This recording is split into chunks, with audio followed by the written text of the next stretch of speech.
Chapter 14, Ills and Petitions. By Saturday afternoon she was back in her own room, and by Sunday the pain had dulled. Dr. Craven had cut her hair away from the wound and bound her head in a proper bandage, but she took it off. She was going back to work the next day, bald spot and all. She'd never been vain, never had anything to be vain about, to tell the truth. No need to start fussing over her looks now. At first, Amelia and Mrs. Bedloe objected to her returning to work so soon, but they quickly gave up. Liddy would go to work no matter what. "If you can't do the work," Mr. Martin had said. Besides, Diana came in by Sunday evening, and she said she was looking quite fit again. Diana should know, shouldn't she? She went to bed early, but she couldn't sleep. Her head seemed to throb more when she was lying down.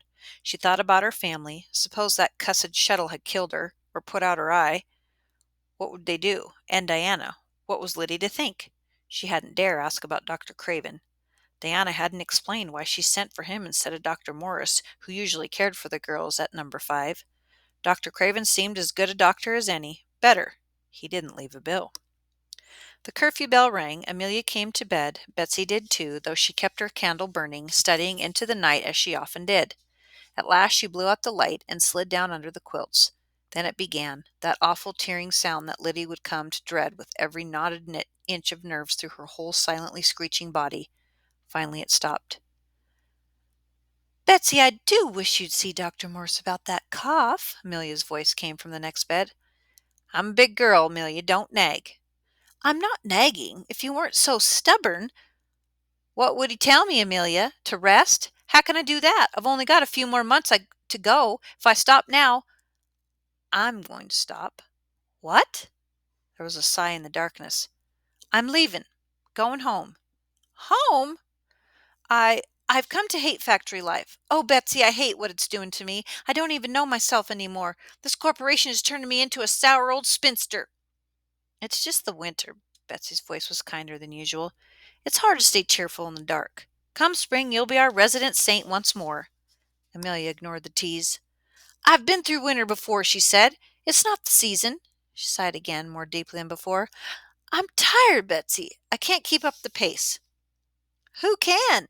Except our Amazonian Liddy." Betsy's laugh turned abruptly into a cough that shook the whole bed. Liddy scrunched up tightly into herself and tried to block out the sound in the rusty saw hacking through her own chest. Had Betsy been coughing like this for long? Why hadn't she heard it before? Surely there must be some syrup or tonic, even opium. "You must see the doctor about that cough," Amelia said. "Promise me you will." "I'll make a pact with you, Amelia. I'll see the doctor if you promise to stay till summer. I can't think of number 5 without you." She stopped to cough, then cleared her throat and said in a little husky voice, "How could I manage? You're the plague of my life, my guardian angel." There was a funny kind of closeness between her roommates after that night, but even so, Amelia went home the last week of January to visit and didn't come back. She wrote that her father had found her a teaching post in the next village. "Forgive me, Betsy," she wrote, "and do, please, I beg you, go see the doctor." With the bed to herself, Liddy was less distressed by Betsy's coughing. And though Betsy never quite got around to seeing Dr. Morris, she was better, Liddy told herself. Surely the cough was less racking than it had been. Liddy missed Amelia. She would have imagined that she'd feel relief to have her gone. But Betsy was right. They both needed her in an odd sort of way, their nettlesome guardian angel. Her cut was quite healed. Her hair grew out and covered the scar. She was working as well and hard as ever. Her January pay came to $11.20, exclusive of board. Everything was going well for her when Mr. Martin stopped her one evening as she was about to leave. The machines were quiet, so she could not pretend deafness. "You feeling fine again? No problems with the head?" She nodded and made as if to go. "You have to take care of yourself. You're my best girl, you know." He put his hand on her sleeve. She looked down at it, and he slipped it off. His face reddened slightly, and his little round mouth worked a bit at the next sentence. "We're getting new operators in tomorrow. Not nearly as clever as you, but promising. If I could put one in your care, let her work as a spare hand on one of your machines." Oh, hang on. How could she say no? How could she explain that she must not be slowed down? She couldn't have some dummy monkeying with her looms. "I gotta make my pieces," she muttered. "Yes," he said, "of course you do. It would only be for a day or so. I wouldn't let anyone hinder you." He smiled with his mouth and not his eyes. "You're my prize girl here." "I'm not your girl. I'm not nobody's girl but my own." "So it's settled," he said, reaching out as though to pat her again, but Lydia quickly shifted her arm to escape the touch. The new girl, Bridget, was from the Acre, an English papist through and through, wearing layers of strange capes and smelling even worse than Lydia herself. Lydia scented more than poverty and winter sweat. She whiffed disaster. The girl's only asset was a better command of proper New England speech than most of her lot. Not that she spoke often. She seemed deafened by the machinery and too cowed to ask any questions even when she needed to. As for tying knots, a basic weaver's knot, the girl simply couldn't do them. Liddy demonstrated, her powdered fingers pinching, looping, slipping, pulling, all in one fluid motion that magically produced a healed warp thread with no hint of a lump to betray the break. "You don't even watch!" the girl cried out in alarm. And of course, Liddy didn't. She had no need to. Her fingers could have tied that knot in a privy at midnight, and it would have held. It would have been invisible as well. "Here," she said, barely clinging to patience. "I'll do it more slowly." She slapped off all four machines. With her scissors, she cut two threads from the bobbin, and, taking the girl to the window where the light was best, she wasted at least 5 precious minutes tying and retying the useless knot until finally the girl was able, however clumsily, to tie a lumpy knot herself. Liddy jerked a nod. "It will get better with practice," she said gruffly, anxious to get the stilled looms roaring once more. Threading the shuttle was, if anything, worse. Liddy popped the full bobbin into the shuttle, and then, as always, put her mouth through the hole and sucked the thread through, pulled it to length, wrapped it quickly on a hook of the temple, dropped the shuttle into the race, and restarted the loom. The next time the quill had to be replaced, she had Bridget thread it, and, as she watched the girl, put her mouth over the hole and suck out the thread. The words "kiss of death" came to mind. She had always thought the words a joke among the weavers, but here was this strange-smelling foreigner sucking Liddy's shuttles, leaving her spittle all over the thread hole. Liddy wiped the point quickly on her apron before she banged the shuttle against the far end of the race. "We don't want any flying shuttles," she yelled, her face nearly as crimson as the Irish girl's. By the end of the first day, the girl was far from ready to operate her own machine, but Liddy had run out of patience. She told Mr. Martson to assign the girl a loom next to her own. "I'll watch out for her and tend my own machine as well." Before the noon break of the next day, a flying shuttle had grazed the girl's shoulder, and she had let the shuttle run out of weft, ruining several inches of cloth. When a warp thread snapped, instead of instantly hitting the lever to stall the loom, she threw her apron over her head and burst into tears. "Shut off your loom!" Liddy yelled over to her. "You could tie a knot this time. You should know how by now, eh?" The girl burst into tears again, and before Liddy could decide what to do with her, Diana was there slapping off the loom. Burning with shame, Liddy glanced over as Diana, without a quiver of impatience, helped the girl retrieve the broken ends and tie a weaver's knot. When finally Diana stood back and told the girl to pull the lever into place, Liddy touched Diana's shoulder. "Sorry," she mouthed. Diana nodded and went back to work. At the last bell, Liddy found herself going down the stairs beside Diana. "She's going to do fine, your Bridget," Diana said. "Oh, I don't know," Liddy said, wondering how Diana knew the girl's name, and then annoyed that the foreigner should be hers. Surely Liddy had never wanted her. "She seems all thumbs and tears. They be such fools, those Irish." Diana gave a wry smile. "We're all allowed to be fools the first week or two, aren't we?" Liddy blushed furiously. "I never thanked you proper for taking care of me before," she said. "And your doctor, he never sent a bill. Mind you, I'm not complaining, but—" Diana didn't comment on the doctor. "Your head seems to have quite recovered. How do you feel? No pain, I hope." "Oh, I'm all right," Liddy said. "Just ornery as an old sow."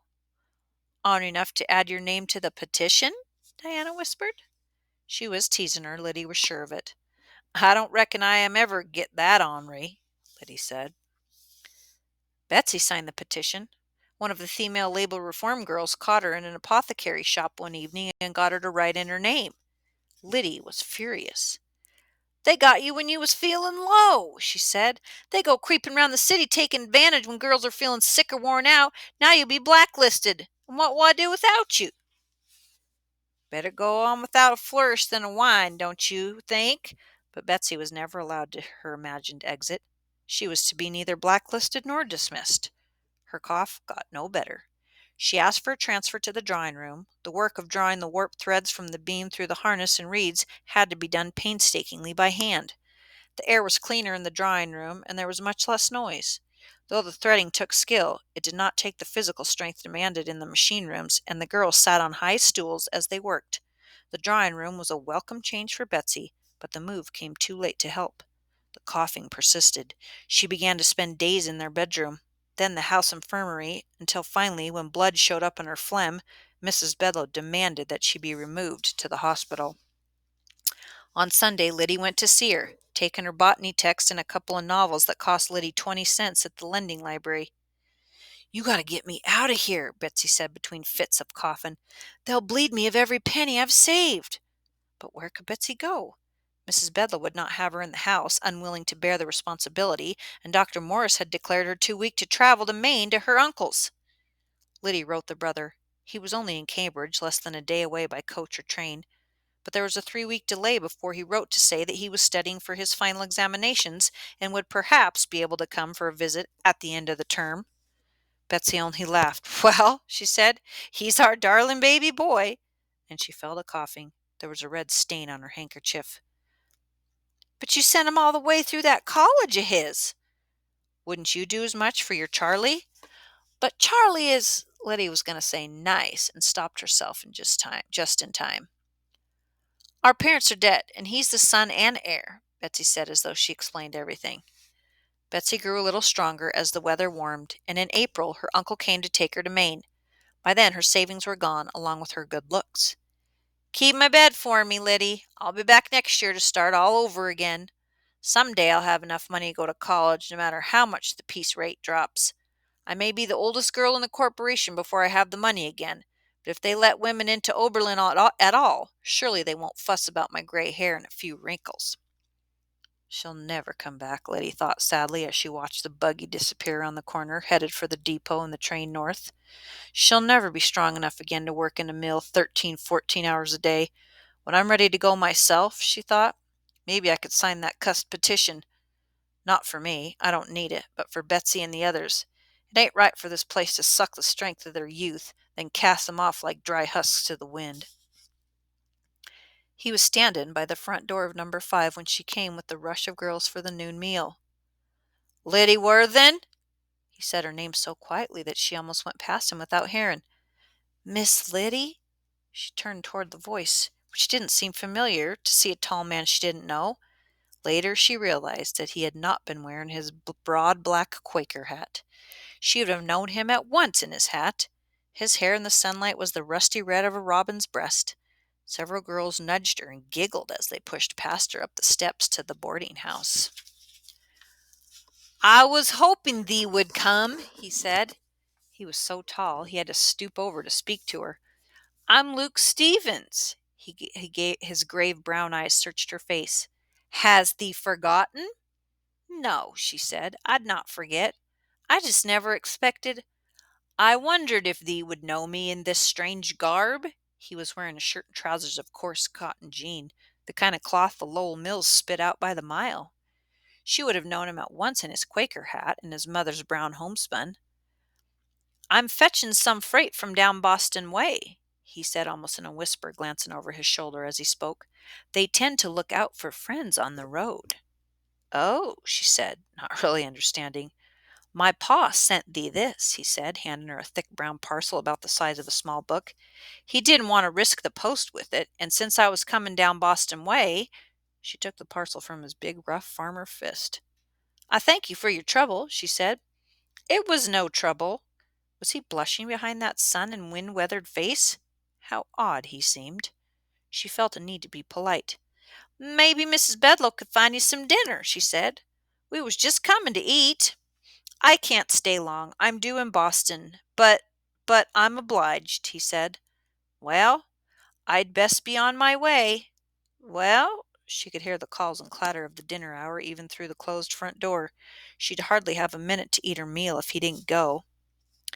"It's mighty good to see thee, Liddy Worthen," he said. "We miss having thee up the hill." She tried to smile at him. Thank you for the whatever the strange parcel was. It was good for you to bring it all this way. When on earth would he leave? Thy Charlie is well, he said. I was by the mill just last week. Charlie. He's doing well, fit and content? Cheerful as ever. He's a fine boy, Liddy. Yes, I know. Give him my best when you see him again, eh? He nodded. Thy house came through the winter in good shape. He saw her glimpse the door. I mustn't hold thee longer from thy dinner, he said. God keep you. And you, she said. He grinned goodbye and was gone. She didn't have time to open the parcel until after supper. Enclosed in several layers of brown paper was a strange official-looking document, which at first she could make no sense of, and a letter in a strange hand. My dear Miss Lydia, by now you have despaired of me and decided that I am a man who does not honor his word. Please forgive my tardiness. Thanks to the good offices of our friends the Stevenses, true friends indeed, as well as your gracious loan, I was able to make my way safely to Montreal. I have now the great joy of my family's presence. Enclosed, therefore, herein is a draft which can never repay my great debt to you. With everlasting gratitude, your friend, Ezekiel Freeman. She could not believe it. $50. The next day she used her dinner break to race to the bank. Yes, it was a genuine draft from a solvent Montreal bank. $50. With one piece of paper her account had bulged like a cow about to freshen. She must find out at once what the debt was. She might already have enough to cover it. Why hadn't her mother replied to her inquiry? Did her mother even know what the debt was? Did she care? Oh, mercy, had the woman always hated the farm? Was she glad to have it off her hands? Liddy wrote again that very night. Dear Mother, you have not answered my letter of some months previous. I need to know the total sum of the debt. Write soon. Your loving daughter, Lydia Worthen. She didn't take the time to check her spelling. She sealed the letter at once, then reluctantly reopened it to slip in the dollar. She woke once in the night and pondered on what she had once been and what she seemed to have become. She marveled that there had been a time when she had almost gladly given a perfect stranger everything she had, but now found it hard to send her own mother $1.